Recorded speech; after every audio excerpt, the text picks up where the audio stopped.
नमस्कार सर्वांचे मीनाज किचनमध्ये पुन्हा एकदा खूप खूप स्वागत। आज आपण ॲव्होकाडो चटणी बनवणार आहे आणि ॲव्होकाडो खाण्याचे फायदेही पाहणार आहे, त्यामुळे व्हिडिओ शेवटपर्यंत पहा। ॲव्होकाडोमध्ये विटॅमिन सी आणि विटॅमिन के असते आणि सर्वात जास्त झिंक ॲव्होकाडो या फळामध्ये असते। ॲव्होकाडो या फळामध्ये फायबर मोठ्या प्रमाणात असते आणि बी कॉम्प्लेक्सही मोठ्या प्रमाणात असते। याचे अजून फायदे पाहिले तर ॲव्होकाडो खाण्याचा सर्वात महत्त्वाचा फायदा म्हणजे लिव्हर मजबूत होतो। लिव्हरच्या बाजूला जे फॅट असतात ते कमी होतात। किडनीतील टाकाऊ पदार्थ बाहेर काढण्यासाठी ॲव्होकाडो फार मदत करतात।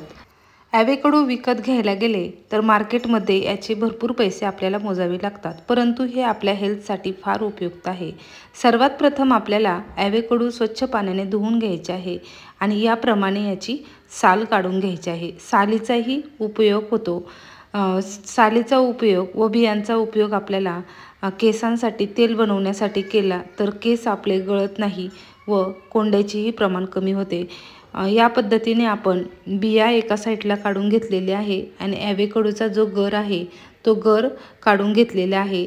साल याची फेकून द्यायची नाही, तर ही पाण्यामध्ये उकळून घेतली तर डायबिटीस साठीही फार उपयुक्त आहे।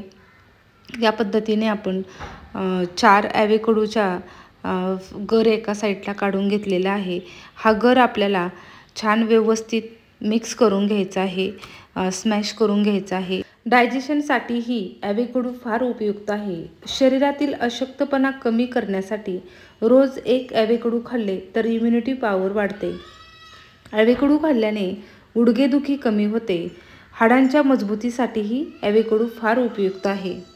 ॲव्होकाडो चटणीसाठी आपण येथे बारीक चिरलेले गाजर, कांदा, बारीक चिरलेला टोमॅटो, काकडी, चवीपुरते मीठ, ब्लॅक पेपर, लाल मिरची आणि चाट मसाला थोडा टाकलेला आहे। हे सर्व मिश्रण छान व्यवस्थित मिक्स करून घ्यायचे आहे।